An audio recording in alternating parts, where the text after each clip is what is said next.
Hi, all. Scott Trent here, doing a quick introduction and welcome to Art Appreciation 1301 Maymester. Let me tell you, I will say this a number of times.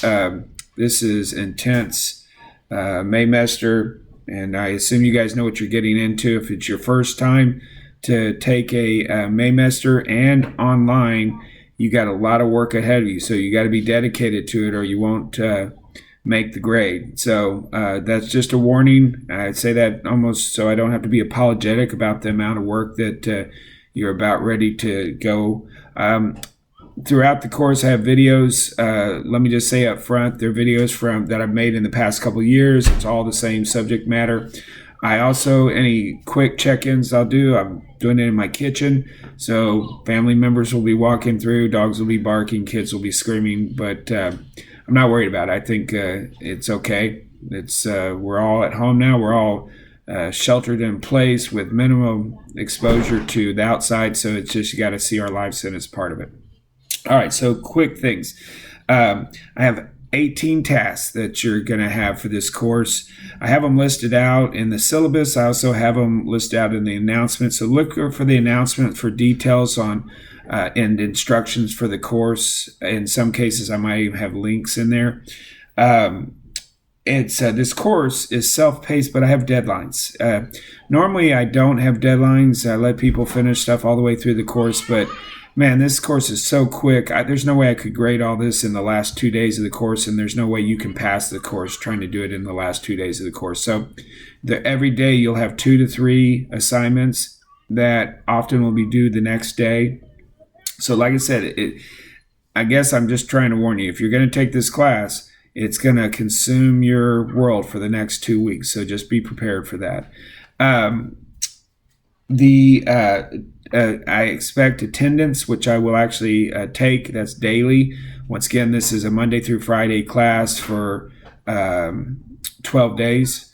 And attendance is basically just checking in online, that I can see when you're online and how often. And so you need to check in every day just to show me that you're doing something. You'll be turning things in, so you'll have to go online to turn that stuff in anyway.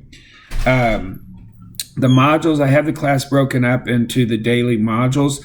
I will make those available from the very beginning. So like I said, if you want to go through and do the entire course in the first week, fantastic, do it. But it's a lot of work. So I would do it one day at a time. And as you get behind, well, there is no behind. The late work policy is there's no late work. If you don't get it in by the deadline, then that's a 0. And that's it. That's hard and fast. Once again, too much work, can't do back stuff. And if you fall behind, then that's not a good thing. So hopefully I'm just getting your attention, not scaring you too bad, but just making sure that you're aware that this is a Maymester Art Appreciation. Now, I'll say it's not rocket science. It's not heavy math. It's not the deep sciences. It's basically my goal is to introduce you to the arts, do a quick drive-by, but also get you to think a little bit.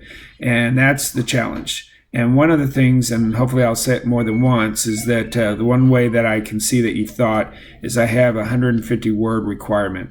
And that means that if any kind of discussion or post or anything where you have to write something, I expect you to write at least 150 words.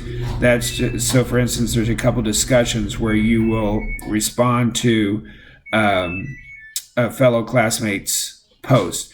Make sure that you write at least 150 words if you want to get the full credit, because just say, yes, I agree, that doesn't work. I need you to fully think about it.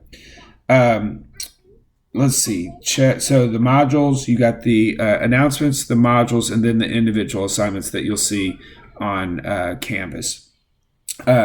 Just a quick breakdown. There's 5 lecture quizzes, 5 writing assignments, 6 exercises, and 2 discussions. The lecture quizzes, I post a quick introduction to all the art periods that we cover in this class. They're broken out, and you can see them in the different modules. You can also see them on the syllabus. I have the list, and I'll follow strictly to that. And then there's a short 3-question quiz that's you can find in Canvas just to show that you retain some of the information that I introduced in the quiz. It's not tough. It's just doing it. So, and then the writing assignments. Now, this is something where you'll need a textbook. The textbook that's we use for this class is Gateways to Art. And, excuse me, I think I put a link on there where you can get that online. I don't know what they charge you. And I usually don't require a textbook in the class because I hate how much they charge, and I hate humanities art textbooks. It's like they never answer the questions, and it's just annoying to me. And I've been teaching this class for a long time, and I've just gotten where I just don't see the point of it. Now, I created a workbook that supports the class, and I have a link to that, and you can get that. It's digital. It's a PDF. It's free. There's nothing to that. So that can actually help. As a matter of fact, you'll find that it has the information that I lecture on. So you can almost just get the workbook and not spend the time listening to me talk and get the information that you need. But the writing assignment is I have 5 different subjects, and you'll find them. The 5 subjects are what is art, light and color, art and illusion, sculpture, and performance conceptual art installation. Now, for the textbook in the 2nd edition, I have the actual page numbers listed. For the 3rd edition, they might not line up, but basically they're going to have that same information. It's going to be a couple pages further in front. Here's the thing I would say, though. You could do the writing assignments. You could do them online, but you would need to go to 5 different sources to get enough information to write the paper.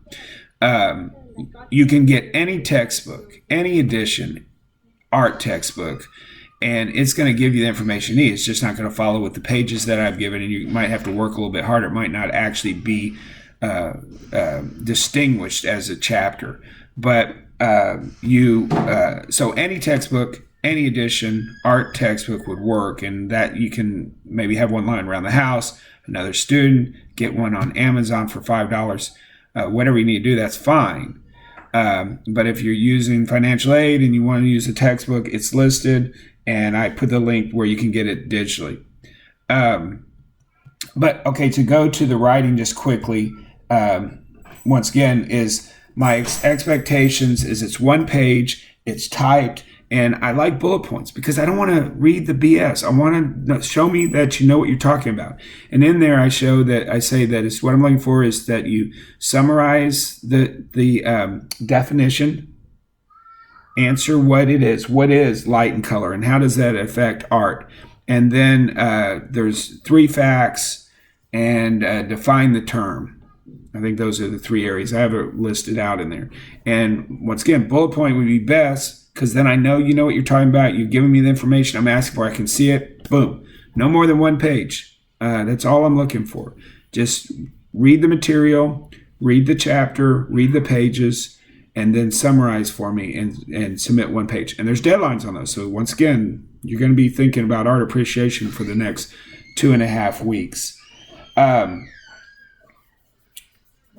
Let's see. The workbook, once again, has pretty much everything you need in it. So I would absolutely download that, or at least go to that link and utilize that.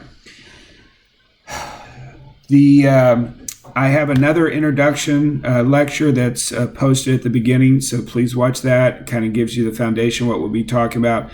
I might make a couple more posts, but hopefully this is it. I have 12 different videos that you can view, and they're from previous times. So, I might be referencing something that doesn't make sense or whatever. As far as contacting me, email is the best. Use the Collin College, the Trent at collin.edu, and I will absolutely get back to you within 24 hours. I don't know if my phone number is posted. I don't really care if you guys contact me, but then people start texting me questions, and I actually don't respond very well to that. So email is best. If you do need to set up a Zoom conference or a phone call, I'm 100% available for that. Just you'll need to contact me via email and say, hey, Scott, can we talk? And by the way, I received my PhD from UTD in emerging communication and arts, and so in online, I find that it's best that I go by Dr. Trent. It's more formal for this platform, and it just seems like it just works best. If you were talking to me in person, I absolutely would ask you to call me Scott. But just for the formality of digital, usually I'll have you address me as Dr. Trent.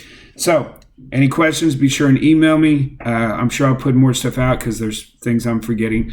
But I'm looking forward to seeing you guys online. Good luck with this. You're about ready to jump in the middle of art appreciation at Collin College, and I'm excited to do it with you. So here we go. See you guys online.